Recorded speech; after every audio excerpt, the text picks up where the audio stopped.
TC Weather Lab. Here's Eric's forecast.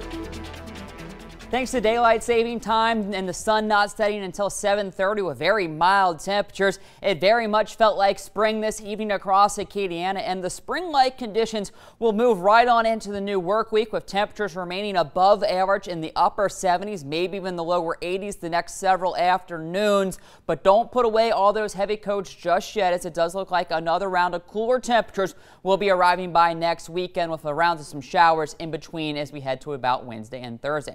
Taking a look across the southeast, across the country, we can see that old frontal boundary has turned into a stationary front, producing a few scattered showers back through Georgia, Alabama, Mississippi, and mainly the northern portions of the state as we moved into the evening. I thought we might see one or two of those make their way down into Acadiana, but the front has remained well to our north, more Alexandria up to Monroe, so that's where the activity has remained. That will continue to be waffling back and forth across the area in the coming days, so that could produce slight rain chances for your Monday and Tuesday, while the subtropical jet back off to our west. That's where it's going to stay, continue to keep high rain chances over Texas over the coming days, and they could be dealing with some severe weather heading into Monday and Tuesday. But locally, you can see we have the low-level clouds still with us. The showers stayed up to the north towards Alexandria and on northward. Most of us stayed dry tonight, but we are setting up a very warm and mild night. 73 degrees is what we got at the airport. Dew points up there in the upper 60s, and with winds relatively light,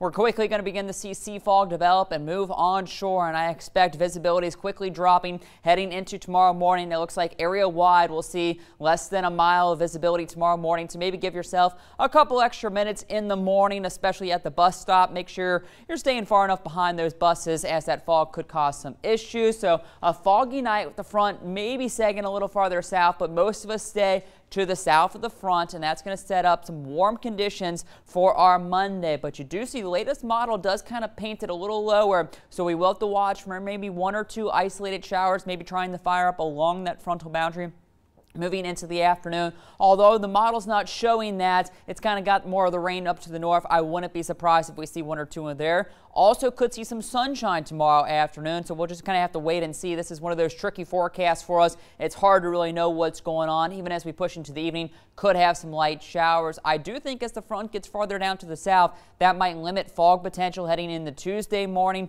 but it does look like it turns over to a warm front, setting up a warm and humid afternoon by Tuesday, with the rain staying up to the north, and it looks like a dry day at least for Tuesday.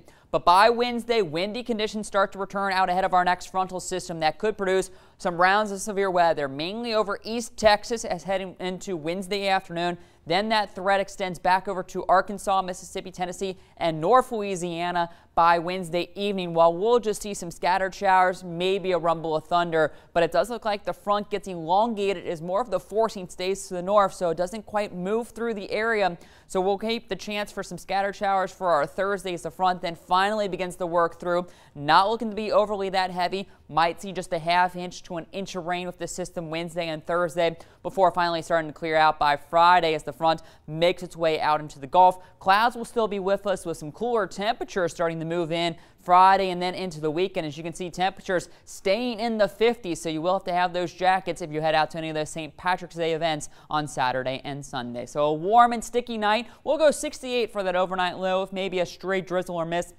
but a good chance for a patch of the dense fog, especially interstate on southward. And then tomorrow is going to look very similar to today. Morning fog and clouds. Eventually, we'll see maybe some sunshine, dull sunshine in the afternoon. 20–30% chance for maybe an isolated shower. So just keep the umbrella in the car. Tuesday looks relatively dry and warm, 77, but there you see those rain chances increasing Wednesday and Thursday with the front getting closer to us, and then the temperatures take a tumble behind as we fall down into the lower 60s Friday, Saturday, and Sunday, and overnight lows falling down into the 40s. So still kind of riding the temperature roller coaster up and down a little bit over the coming week.